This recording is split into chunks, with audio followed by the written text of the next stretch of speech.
छत्तीसगढ़ में 650 गांव जला दिए सरकार ने जी। हजारों आदिवासी महिलाओं से बलात्कार किया गया। आज भी वो प्रोसेस चल रहा है। जो पॉलिटिकल लीडर्स होते हैं वो जनता की सेवा करने के लिए पॉलिटिक्स में नहीं आए। कहते तो यही है ना। कहते हैं, वो तो कहना पड़ेगा उनको, झूठ तो बोलना पड़ेगा। सोनी सोनी को उठाया, उसकी जो बुआ है, सरकारी टीचर थी वो, उसको थाने ले गए। थाने में उसको निवस्त्र करके उसको बिजली के करंट दिए, शॉट दिए, उसके वेजाइना और एनस में पत्थर भर दिए एसपी ने। उसकी मेडिकल जांच कराई छत्तीसगढ़ से बाहर हम लोगों ने सुप्रीम कोर्ट के ऑर्डर से, तो उसके बॉडी से वो पत्थर रिकवर हुए और वो पत्थर सुप्रीम कोर्ट की टेबल पे रख दिए गए कि ये इसकी बॉडी से निकले हैं। ओके। और 11 साल तक वो मुकदमा पेंडिंग रखा सुप्रीम कोर्ट ने। अभी पिछले महीने वो मुकदमा खारिज कर दिया, डिसमिस कर दिया। और जिस एसपी ने सोनी सोनी के प्राइवेट पार्ट्स में पत्थर भरे, उस एसपी को भारत के राष्ट्रपति ने वीरता पुरस्कार दिया। गांव के लोग इनको देख के भागते थे, बच्चे नहीं भाग पाते थे, औरतें नहीं भाग पाती थी, बुजुर्ग नहीं भाग पाते थे। उनके कत्ल हुए, रेप हुए औरतों के साथ। सरकार ने 5 बार मेरी हत्या की कोशिश करी। आपके ऊपर किस तरह के हमले हुए? हाँ, क्यों हम गांव को दोबारा क्यों बसा रहे हैं? रात मेरा मर्डर होना था। उस रात मैं निकला और उसके बाद मुझे 10 साल के लिए सूबा बदर कर दिया गया। लिंगाराम कोड़ोपी को एसपी के बंगले में ले जाकर उसके एनस में मिर्च और तेल से डूबा हुआ डंडा घुसा दिया। 16 लोगों का कत्ल हुआ, जिसमें 1.5 साल के बच्चे की 3 उंगलियां काट दी थी पुलिस ने। वो माँ की गोद में था, माँ के सिर में चाकू मार दिया, उसकी नानी के ब्रेस्ट काट दिए, 8 साल की मौसी की गर्दन काट दी, दादा का पेट फाड़ दिया, नाना का। वो सब लोग हमारे पास आए। हम उनको लेके सुप्रीम कोर्ट गए 2009 में। सुप्रीम कोर्ट में 13 साल तक मुकदमा पेंडिंग रहा। अभी 14 जुलाई को सुप्रीम कोर्ट का फैसला आया है और उस मामले में सुप्रीम कोर्ट ने कहा कि मुकदमा झूठा है। इतना कुछ होने के बाद भी और मेरे ऊपर 5 लाख का जुर्माना लगा दिया। मैंने डिक्लेयर कर दिया मैं जुर्माना नहीं दूंगा, आप मुझे जेल में डाल दो। अभी आप जुर्माना नहीं दिया। वो 4 हफ्ते का टाइम दिया था, 4 हफ्ते पूरे हो गए, 11 अगस्त को पूरे हो गए। मैंने सुप्रीम कोर्ट को बोल दिया आप मुझे जेल में डाल दो। अगर आपको लगता है इंसाफ मांगना एक जुर्म है तो मैं सजा भुगतूंगा, लेकिन आपके सामने झुकूंगा नहीं।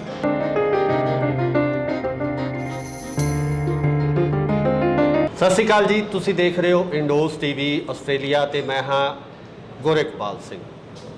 ਭਾਰਤ ਦੇਸ਼ ਦੀ ਜਦੋਂ ਗੱਲ ਕਰਦੇ ਹਾਂ ਤਾਂ ਭਾਰਤ ਦੇਸ਼ ਵਿਭਿੰਨਤਾ ਭਰਿਆ ਦੇਸ਼ ਹੈ, ਜਿੱਥੇ ਵੱਖ-ਵੱਖ ਤਰ੍ਹਾਂ ਦੇ ਕਲਚਰ ਨੇ, ਬੋਲੀਆਂ ਨੇ, ਸਟੇਟ ਨੇ, ਰਹਿਣ ਸਹਿਣ, ਖਾਣ ਪੀਣ ਸਭ ਕੁਝ ਵੱਖਰਾ ਵੱਖਰਾ ਹੈ।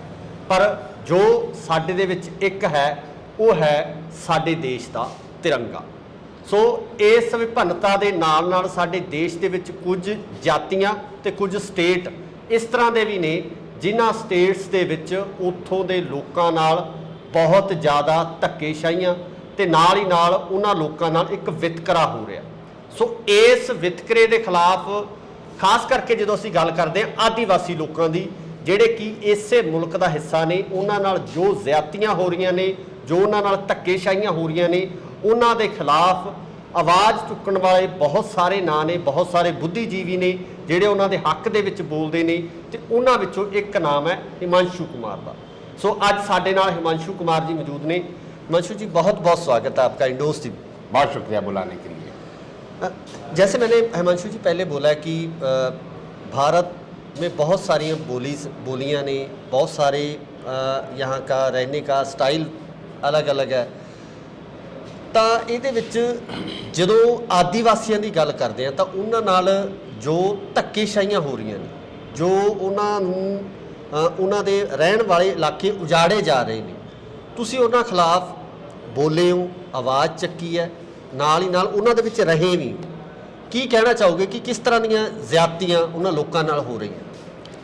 देखिए, अगर इस पूरे इशू को हम एक ब्रॉडर पर्सपेक्टिव में देखें, हिस्टोरिकल इसका प्रोसेस देखें, जी तो आदिवासियों के साथ पूरी दुनिया में जी लंबे इतिहास में हमला हुआ है। जी आदिवासियों की नस्ल कुशी हुई है। जी आदिवासियों के रिसोर्सेज पर सो कॉल्ड डेवलप्ड लोगों ने कब्जा किया है, जी चाहे वो अमेरिका हो, चाहे वो कनाडा हो, चाहे वो ऑस्ट्रेलिया हो, चाहे वो न्यूजीलैंड हो। दुनिया के 65 देशों में आदिवासियों का जेनोसाइड हुआ है। जी बड़े तादाद में उनकी हत्या हुई है और उनके रिसोर्सेज पर कब्जा डेवलप्ड लोगों ने कब्जा कर लिया जी। और आदिवासियों को ख़त्म कर दिया, या थोड़ा सा बचे हैं अब वो। भारत में वो चल रहा है, वही प्रोसेस भारत में चल रहा है। जी असल में आदिवासी जिन इलाकों में रहते हैं, उन इलाकों में मिनरल वेल्थ है। लोहा है वहाँ, कोयला है, रेड डायमंड है, ब्लू डायमंड, नीलम जिसको कहते हैं, जी। टिन है, चांदी है, गोल्ड है। तो और ये इतना है कि 200-250 साल भी अगर खोदा जाए तो ख़त्म नहीं होगा। ओके इस खजाने पर बड़े बड़े पूंजीपतियों की नज़र है। तो वो सरकारों को रिश्वत देके आदिवासियों को वहाँ से भगाकर, निकालकर, मारकर, डराकर, हमले करवाकर, सरकारी फौजों का इस्तेमाल करके, जी। सीआरपीएफ पुलिस का इस्तेमाल करके आदिवासियों को मारते हैं, भगाते हैं, उनके घर जलाते हैं। छत्तीसगढ़ में 650 गांव जला दिए सरकार ने जी आदिवासियों के। जी। हजारों आदिवासी महिलाओं से बलात्कार किया गया। आज भी वो प्रोसेस चल रहा है जी सरकारी जुल्म का। तो ये आदिवासियों का एक, जिसको कहते हैं ज्योग्राफिकल, उनके ऊपर ये कर्स हो गया, ये एक बदकिस्मती हो गई कि वो वहाँ पे कि पैदा वो हुए। वेल्थ के ऊपर बैठे हैं। जी इसलिए हमारे लालच के लिए उनके ऊपर हम जबर कर रहे हैं, जुल्म कर रहे हैं, वायलेंस कर रहे हैं। एक सरकार होती है, सरकार का काम होता है कि अपने जो बाशिंदे हैं उनको पूरा उनका ख्याल करना, उनको प्रोटेक्शन देना, उनको बचाना। तो सरकार ऐसा कर क्यों रही है? जैसे आपने बताया कि नज़र पूंजीपतियों की है, लेकिन सरकार अपने बाशिंदों को छोड़कर पूंजीपतियों की तरफ क्यों खड़ी हो रही है? देखिए, जो सरकार बनती है, जो पॉलिटिकल लीडर्स होते हैं, वो जनता की सेवा करने के लिए पॉलिटिक्स में नहीं आए हैं। कहते तो यही है ना। कहते हैं, वो तो कहना पड़ेगा उनको, झूठ तो बोलना पड़ेगा। वो दरअसल पैसा कमाने, अनलिमिटेड पैसा कमाने, मतलब हजारों करोड़ रुपया कमाने। ऐसा नहीं कि 2-4 करोड़ में उनका भूख मिट जाती है। जी। हजारों करोड़ की प्रॉपर्टीज इनके पास होती है। कौन देता है? गरीब जनता तो चंदा करके देती नहीं है। ये पैसा इनको कॉरपोरेट्स, पूंजीपति देते हैं, चुनावों में देते हैं और बाद में भी देते रहते हैं। पुलिस को पैसा देते हैं, ब्यूरोक्रेट्स को पैसा देते हैं, और फिर ये लोग मिल करके संविधान को रौंदते हैं, कानून को ख़त्म करते हैं, इंसानियत का परवाह नहीं करते, और फिर उसके बाद पूरी जालिम तरीके से आदिवासियों के संसाधन को कब्जा करते हैं। जैसे मैंने आपको बताया, छत्तीसगढ़ में सलवा जुड़ुम के नाम से सन 2005 में ये एक पूरा मिलिट्री ऑपरेशन शुरू किया था वहाँ की छत्तीसगढ़ की बीजेपी सरकार ने, जिसमें 650 गाँव को जला दिया था। हज़ारों आदिवासी औरतों के साथ बलात्कार हुए, हज़ारों आदिवासी नौजवानों का कत्ल हुआ, हज़ारों निर्दोष आदिवासियों को जेलों में ठूंस दिया गया, और अभी भी छत्तीसगढ़, झारखंड, उड़ीसा, बंगाल की जेलें निर्दोष आदिवासियों से भरी हुई है। आपने क्या क्या देखा है? जो हम तो काफ़ी दूर रह जाते हैं, पंजाब के लोग हैं जो काफ़ी दूर इन इलाकों से रह जाते हैं, तो हमारे दर्शकों को थोड़ा सा ये पता चले कि वहाँ के एक्चुअल हालात कैसे हैं, कैसे उनको रौंदा जाता है, कैसे उनको पीटा जाता है, कैसे औरतों को जो बलात्कार किया जाता है, कैसी घटनाएं किस किस तरह से होती हैं? देखिए, जैसा मैंने आपको बताया, जो सलवा जुड़ुम नाम से एक अभियान 2005 में 5 मई 2005 को शुरू किया छत्तीसगढ़ सरकार ने, उसमें 650 गाँवों को जलाया। उसमें ये लोग गांव में जा कर के हमला करते थे सीआरपीएफ, और वहाँ पुलिस के लोग जाते थे। पुलिस, सीआरपीएफ और लोकल गुंडों को बंदूकें दी गई। उनको स्पेशल पुलिस ऑफिसर का ओहदा दिया गया सरकार के द्वारा। उनको 303 राइफलें दी गई, एसपीओ बोला उनको, स्पेशल पुलिस ऑफिसर। और उसके बाद ये लोग मिल करके गांव पर अटैक करते थे। गांव के लोग इनको देख के भागते थे, बच्चे नहीं भाग पाते थे, औरतें नहीं भाग पाती थी, बुजुर्ग नहीं भाग पाते थे। उनके कत्ल हुए, रेप हुए औरतों के साथ, उनके फसलें जला दी गई, उनके घर में रखा हुआ अनाज जला दिया गया, पानी के सोर्सेज में जहर मिला दिया गया, घरों में आग लगा दी गई। इस तरीके से लोग जंगलों में भाग गए, बॉर्डर के स्टेट्स में माइग्रेट कर गए। दंतेवाड़ा का जो हमारा एरिया था, उसके बॉर्डर में उड़ीसा है, महाराष्ट्र है, आंध्र प्रदेश है, जो अब तेलंगाना है जी, तो वहाँ भाग गए। फिर हम लोग उनको वापस लेके आए, हमने 40 गांव दोबारा बसाए। सरकार ने 5 बार मेरी हत्या की कोशिश करी।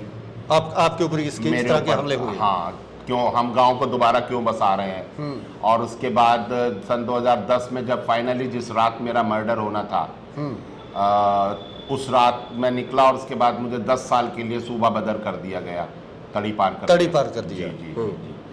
और हमारा 7 एकड़ का आश्रम था, वहाँ 1000 हमारा स्टाफ था जी। हम लोग हेल्थ, एजुकेशन वगैरह पे काम कर रहे थे, वीमेन एम्पावरमेंट, एग्रीकल्चर ट्रेनिंग वगैरह। तो उस आश्रम के ऊपर बुलडोज़र चला दिया सरकार ने, पूरा उसको मिट्टी में मिला दिया। हमारे कार्यकर्ताओं को जेलों में डाल दिया। मेरी एक स्टूडेंट सोनी सोरी जी, और उसका भतीजा पहला आदिवासी पत्रकार लिंगाराम कोड़ोपी जी, इन दोनों को पुलिस ने उठाया। लिंगाराम कोड़ोपी को एसपी के बंगले में ले जाकर उसके एनस में मिर्च और तेल से डूबा हुआ डंडा घुसा दिया। उसकी इंटेस्टाइन फट गई, उसको 2.5 साल के लिए जेल में डाल दिया।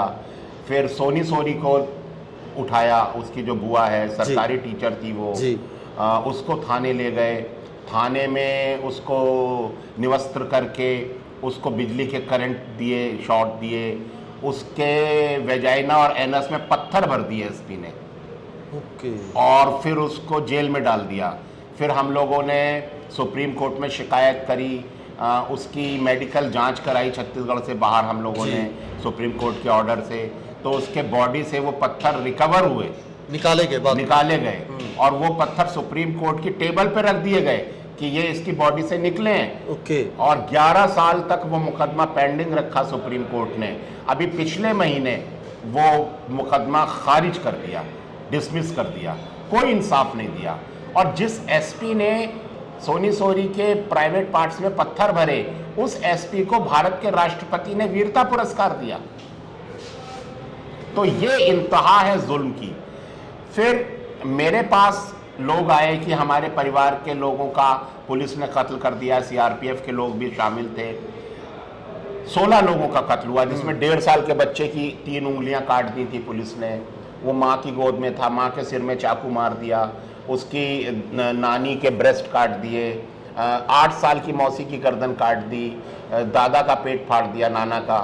वो सब लोग हमारे पास आए, हम उनको लेके सुप्रीम कोर्ट गए 2009 में। सुप्रीम कोर्ट में 13 साल तक मुकदमा पेंडिंग रहा। अभी 14 जुलाई को सुप्रीम कोर्ट का फैसला आया है और उस मामले में सुप्रीम कोर्ट ने कहा कि मुकदमा झूठा है।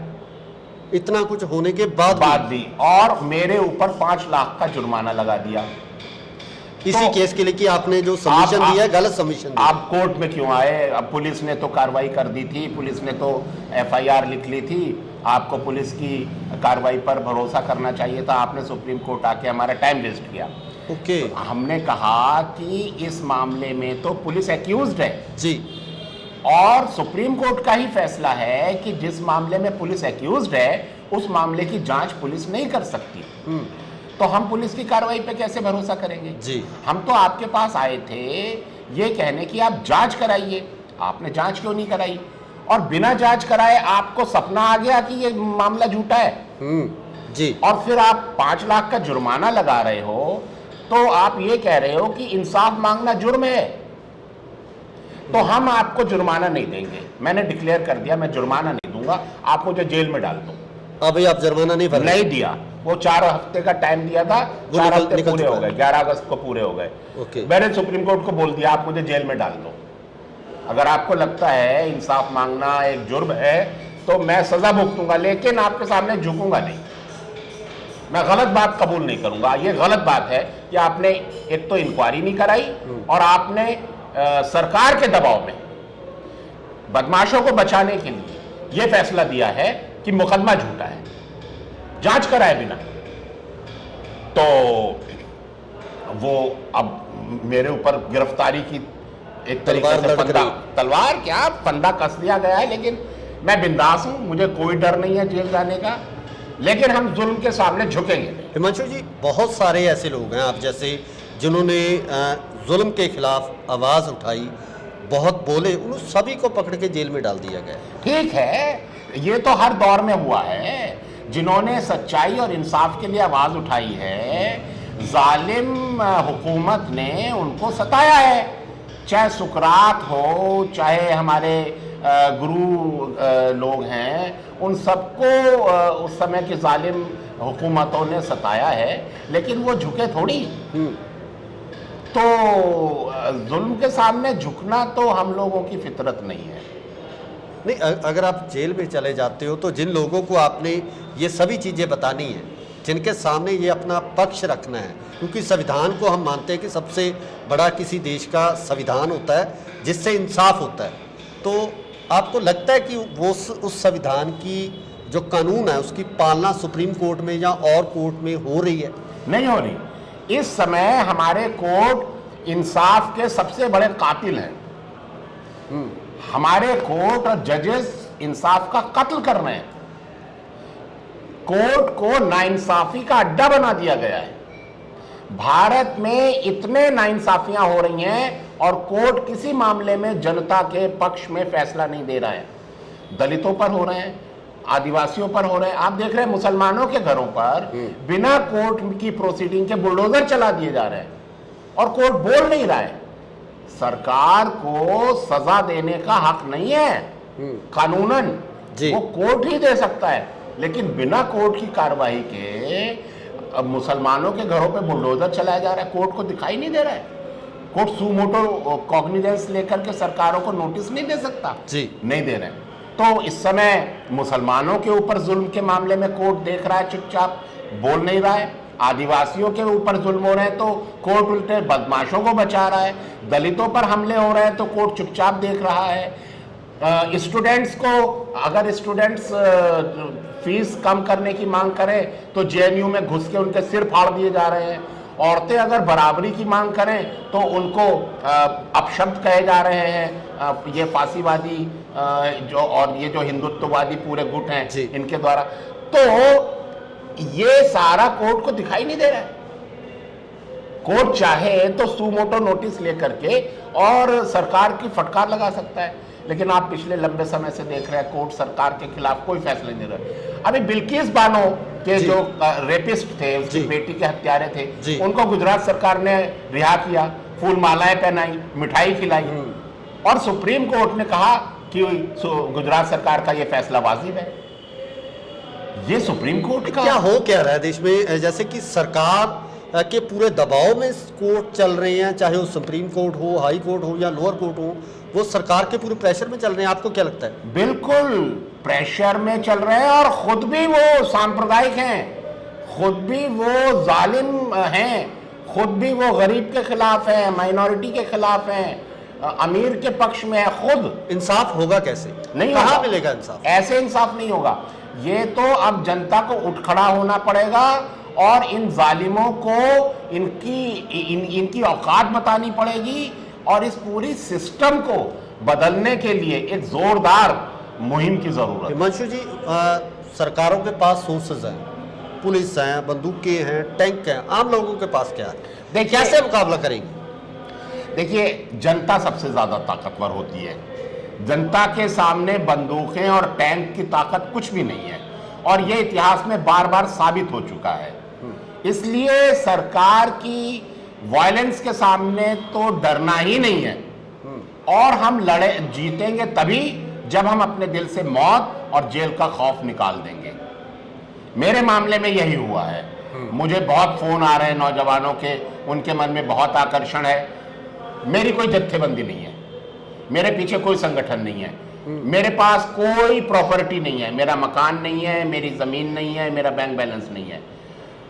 मैं एक निहत्था अकेला आदमी हूं, लेकिन एक निहत्था अकेला आदमी सरकार से भिड़ गया, कोर्ट से भिड़ गया, सिर नहीं झुकाया।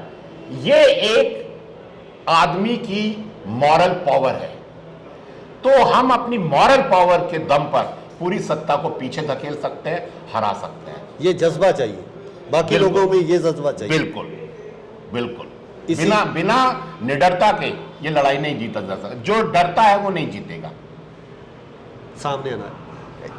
अभी आप में जो ये एक मैं देख रहा हूँ कि इतना बड़ा फैसला आपके ऊपर थोप दिया गया है, उसको आपको बोल दिया गया कि कुछ समय बाद आपको जेल में जाना पड़ सकता है, लेकिन जो आपके पास जो ये हौसला है, जो आप अभी मुस्कुरा के बात कर रहे हो, ये सब आता कहाँ से? देखिए, जिंदगी को समझने से खौफ निकल जाता है।